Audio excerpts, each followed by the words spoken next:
ini berbicara tentang silaturahim gitu. Silaturahim. Karena kita melihat bahwa Idul Fitri ini ruh dari Idul Fitri atau nyawa dari Idul Fitri ini adalah silaturahim gitu kan. Nah, kenapa sih Mas masyarakat muslim itu dianjurkan untuk silaturahim gitu? Assalamualaikum warahmatullahi wabarakatuh. Selamat datang di Raw Educate Podcast, inspiring people around the world. Hosted by me, Muhammad Firdaus Imaduddin. Ya, kali ini kita kedatangan tamu yang sangat spesial. Dia adalah warga asli Malang atau pribumi dan masih aktif menjadi santri pondok pesantren Sabilur Rasyad Ngasek. Dan dia juga alumni mahasiswa jurusan Bahasa dan Sastra Arab UIN Malang tahun 2014. Dia bernama lengkap Salman Al-Farisi dan biasa kita panggil Mas Salman. Assalamualaikum Mas Salman. Waalaikumsalam warahmatullahi wabarakatuh. Gimana kabarnya? Alhamdulillah sedang baik-baik saja ini Mas. Gimana nih Idul Fitri kali ini? Ya kalau kali ini sih ada sedikit yang beda sih. Oke. Kali ini obrolan kita adalah terkait dengan momentum Idul Fitri nih Mas Salman. Khususnya momentum Idul Fitri dilihat dari sudut pandang warga asli Malang ya. Karena kemarin kita juga udah ngobrol masalah Idul Fitri dari perspektif anak rantau gitu kan. Nah, sekarang karena Mas Salman ini adalah warga asli Malang, saya ingin mengulik gimana sih pandangan Mas Salman terkait dengan Idul Fitri dari sudut pandang warga asli Malang gitu. Baik. Nah, oke. Yang pertama, menurut Mas Salman nih, apa sih Idul Fitri ini? Gimana Mas Salman memaknai Idul Fitri ini? Kalau menurut saya sih Mas, kalau perayaan Idul Fitri atau biasa dikenal dengan kalau bahasa Jawanya kan riayan gitu kan. Itu banyak sekali budaya-budaya yang mungkin hari ini agak sedikit beda dengan tahun-tahun sebelumnya. Ada budaya-budaya yang nggak bisa kita kerjakan semua. Misal kalau biasanya malamnya ada takbir keliling, terus ada sodakoan antar rumah kayak gitu, saling kirim makanan kayak gitu. Terus malamnya setiap surau, setiap masjid itu ada takbiran gitu kan. Dan paginya setelah sholat Id kita berkunjung ke rumahnya ke rumah samping, ke saudara juga untuk salam-salaman, saling memaafkan. Cuma karena tahun ini kebetulan karena sedang ada pandemi COVID-19 ini, beberapa dari budaya itu tidak bisa kita kerjakan gitu Mas. Jadi ya mungkin ada sedikit beda sih. Kayak kerasa kurang gimana gitu. Oke. Gitu, Mas Salman ini asli mana sih sebenarnya? Kalau rumah saya itu di Jalan Muharto Gang 5 Mas. Muharto Gang 5 itu sangat terkenal sekali. Daerah mana itu Mas? Kalau dari sini sih, kalau yang paling terkenal kan ada Kampung Warna-Warni. Oh gitu. Ya, itu dekatnya situ. Dekat situ ya. Oh iya. Tapi bukan Kampung Warna-Warni. Oh iya. Oke, berarti dari sekian aktivitas tadi itu kira-kira yang paling menarik apa sih Mas terkait waktu momen-momen Idul Fitri ini? Kalau menurut saya sih yang paling menarik ya tetap itu berkunjungnya kita ke rumah saudara, ke rumah tetangga, lalu kita berkumpul, saling bercanda tawa, saling bermaaf-maafan, dan disambi dengan makan, jajan gitu. Dan terus di akhir kita biasanya diberi uang kalau masih kecil gitu. Itu momen yang kayak gitu mungkin hari ini agak sedikit berkurang. Cuma ada beberapa rumah yang tetap buka. Karena memang dari Pak Setiaji atau Wali Kota Malang itu juga menghimbau tidak apa-apa melaksanakan halal bihalal atau berkunjung ke rumah, cuma tetap melaksanakan protokol kesehatan COVID-19 itu. Biar tetap aman dan kita silaturahmi juga aman gitu. Apa sih Mas ini berbicara tentang silaturahim gitu. Silaturahmi karena kita melihat bahwa Idul Fitri ini ruh dari Idul Fitri atau nyawa dari Idul Fitri ini adalah silaturahim gitu kan. Nah, kenapa sih Mas masyarakat muslim itu dianjurkan untuk silaturahim gitu? Mungkin bisa diceritakan sedikit. Jelaskan lah. Kalau perihal kenapa sih manusia itu disuruh untuk silaturahim, yang pertama yang ingin saya katakan bahwa manfaat atau di antara manfaat atau khasiat silaturahim itu di antaranya bisa meluaskan rezeki. Meluaskan rezeki, yang kedua bisa memanjangkan umur. Yaitu adalah 2 poin penting yang jika kita dengan sesederhana itu kita hanya bersilaturahim ke teman atau ke siapapun lah, dengan melaksanakan hal itu kita bisa mendapatkan hal yang sebanyak itu, seluas itu gitu. Betul. Oke. Berarti silaturahim itu akan membawa atau bisa membuat berkah gitu namanya. Berkah gitu kan ya. Bagi setiap orang yang mau menjalankan silaturahim itu sendiri. Oke, siap. Oke, baik. Ini kan Mas Salman di samping warga asli Malang juga menjadi santri gitu kan, santri di Nggasik gitu. Ya ini sebelumnya saya mohon maaf kalau santri, tapi harus ikut saya kayak gini. Oh ya, nggak masalah Mas. Yang penting itu adalah esensi kan dari santri. Oh iya, karena menurut saya sih kalau santri itu tidak hanya sebuah simbol, tapi perihal hati dan jiwa gitu. Luar biasa ini kan. Santri juga. Santri yang benar-benar taat ini ya. Bukan taat, masih menuju untuk taat. Oke, siap. Oke Mas, ini kan sekarang ini kita berada dalam masa-masa pandemi gitu kan. Ya. Nah, gimana sih Mas Salman selaku santri ini memandang COVID-19 ini? Mungkin bisa dijelaskan ya. Kalau mungkin cara pandang saya sebagai santri memandang COVID-19 ini, yang pasti yang pertama kita tetap harus memandang ini adalah sebuah virus, ini adalah sebuah penyakit, dan ini adalah sebuah wabah. Dan sejarahnya sudah ada beberapa kali wabah yang itu tersebar, entah itu luasnya tingkat satu negara atau bahkan satu dunia kayak sekarang. Dan itu misal kayak kalau diceritakan ada wabah taun atau kayak gimana. Dan ini perlu kita sadari bersama bahwa ini adalah sebuah wabah yang tidak bisa dianggap remeh. Tapi tetap kita tidak perlu terlalu berkhawatir sampai kita melupakan bahwa siapa yang telah membuat wabah ini ada. Sehingga kita sangat ketakutan dan kita bisa menuhankan wabah ini. Dan itu dampaknya sangat buruk sekali. Itu Mas. Itu kalau dilihat dari posisi saya sebagai santri, saya bilangnya pengen gitu.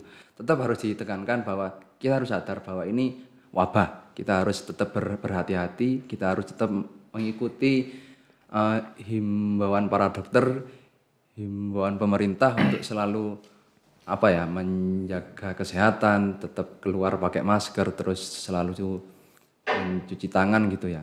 Tetap harus berusaha untuk berhati-hati, tapi jangan sampai takut yang berlebih.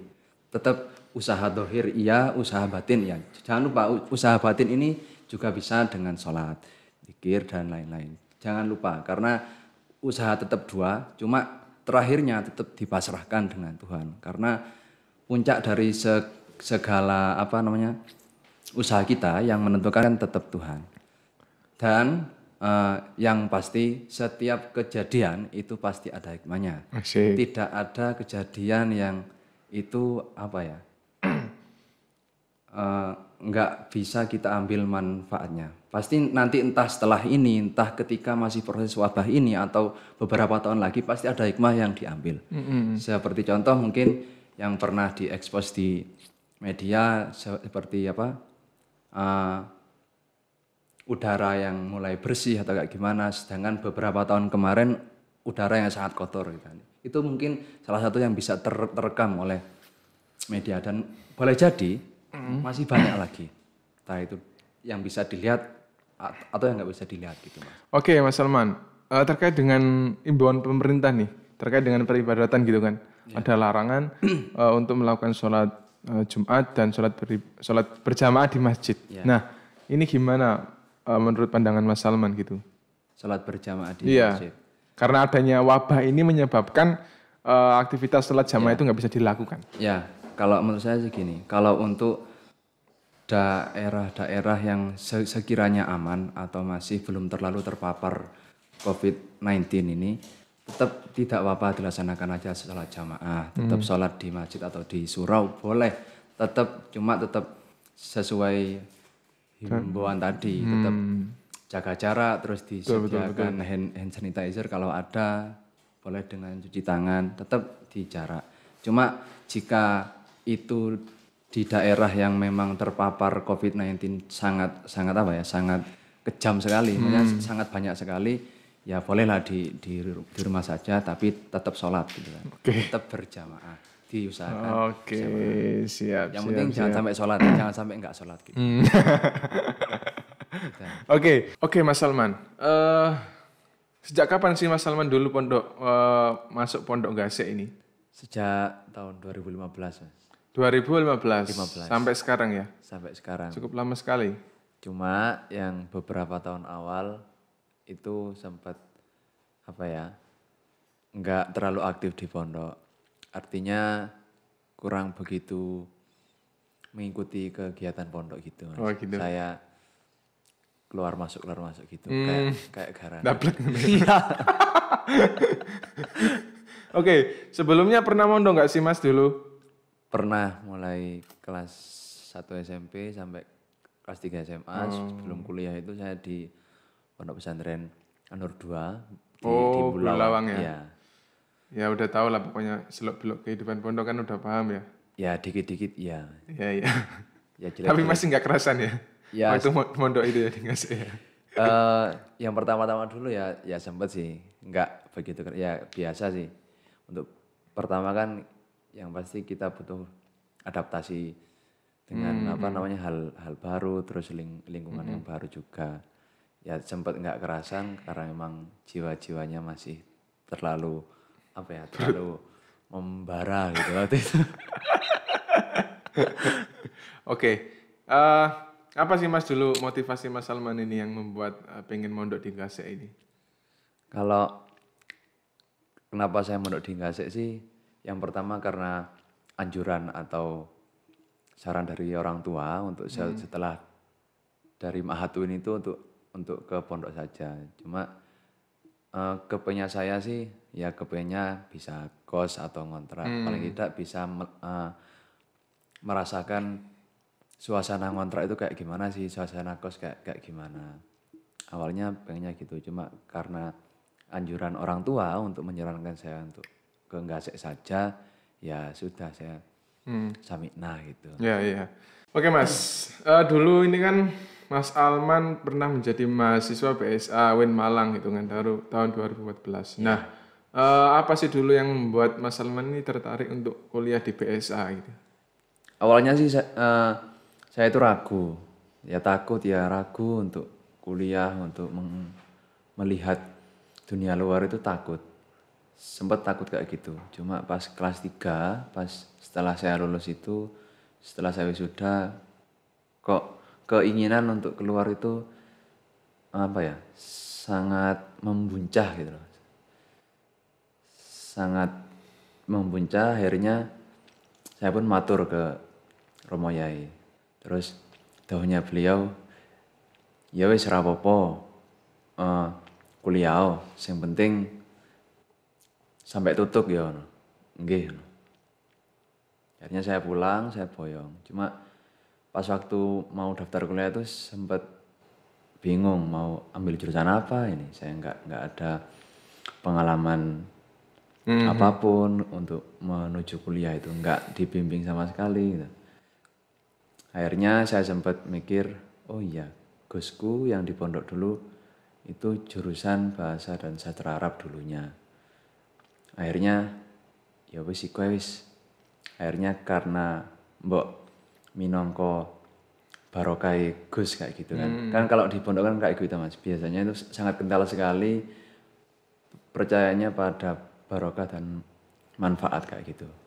Apalagi dari gurunya langsung, kiainya langsung atau duriyahnya langsung kayak gitu. Akhirnya saya klik jurusan BSA UIN Malang, klik dan alhamdulillah masuk. Lalu sambil kuliah. Jalur apa dulu? Dulu saya SPAN PTN. Oh, SPAN PTN. Ya. Oke. Jalur undangan. Terus? Alhamdulillah lah. Terlihat pintar sedikit. kemudian di pertengahan setelah saya masuk jurusan BSA itu, alhamdulillahnya saya semakin nyaman dan sreg sekali dengan jurusan BSA ini. Dengan pembelajarannya, dengan dosen-dosennya yang sangat luar biasa, yang waktu itu masih, kajurnya masih Pak Faisal. Lalu setelah itu peralihan dan diganti Ustadz Halimi. Bersyukurnya saya, yang paling bersyukur saya di BSA itu apa?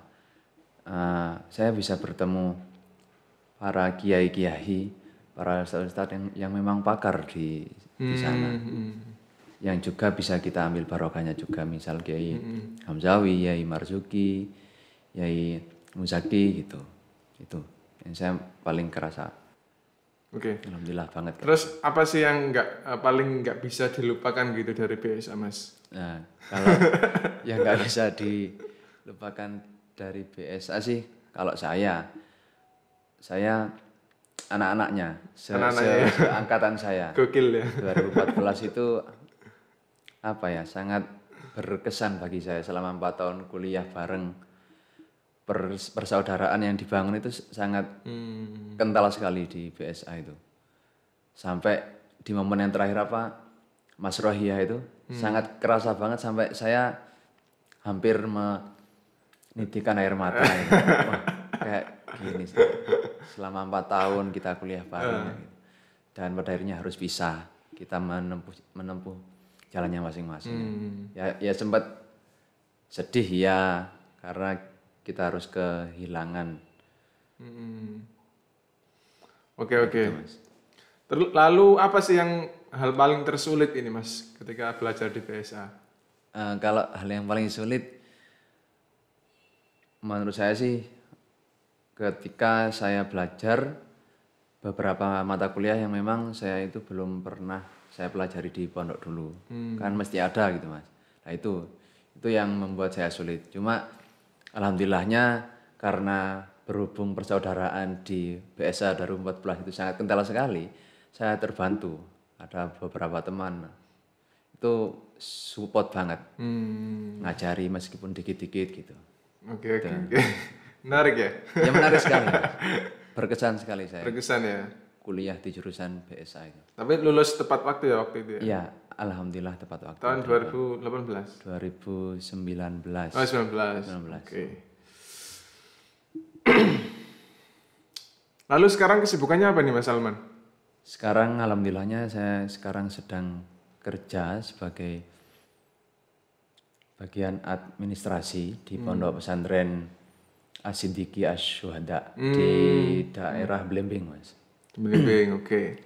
Ya, kepengen saya sih mau lanjut studi, cuma karena memang belum rezekinya untuk melanjutkan studi saya, akhirnya daripada nggak ngapa-ngapain gitu ya. Oh iya, kemarin ini kan sempat daftar beasiswa nggak sih ya? Iya, sempat. Sempat ya. Cuma gagal. Ya? Belum berhasil ya? Ya belum berhasil. Boleh jadi sekarang belum berhasil, boleh jadi besok. Amin. Saya doakan, Mas, semoga cepat ya mendapatkan amin. beasiswa dan kuliah lagi. Amin. Oke, Mas Salman, yang terakhir ini. Apa sih pesan nih, pesan Mas Salman kepada seluruh masyarakat, terutama warga asli Malang gitu, terkait dengan Idul Fitri ini di tengah pandemi COVID-19 ini? Kalau pesan saya sih buat warga pribumi Malang, yang pasti tetap ikuti aturan pemerintah, ikuti apa ketentuan pemerintah untuk sama-sama kita menjaga diri, untuk sama-sama physical distancing lah, gimana itu. Dan tetap kita harus berdamai dengan corona ini. Kita tidak boleh takut setakut-takutnya, juga tidak boleh meremehkan yang terlalu gitu, Mas. Ya biasa aja gitu. Cuma kita tetap usaha iya, tetap pakai masker iya, tetap jaga jarak iya, kayak gitu aja. Oke. Apalagi setelah ini ada new normal itu ya. Ya kan, yang pada intinya kita harus fight gitu ya, dan kita harus memang berdamai dengan corona. Kita harus hidup seperti biasanya biar kita bisa menyambung hidup lagi. Ya, enggak klimpruk di rumah gitu ya. Ya semoga ya harapannya virus atau penyakit wabah ini segera sirna gitu kan. Amin. Harapan besar kita semua itu. Ya. Dan keadaan kembali normal gitu kan. Semuanya normal gitu Mas ya. Oke. Mungkin itu yang bisa kita obrolkan pada kesempatan kali ini. Mas Salman, terima kasih atas kehadirannya di program Educate Podcast. Dan kurang lebihnya mohon maaf. Cukup sekian program Educate Podcast kali ini. Dan sampai jumpa di episode selanjutnya. Terima kasih. Assalamualaikum warahmatullahi wabarakatuh. Waalaikumsalam warahmatullahi wabarakatuh.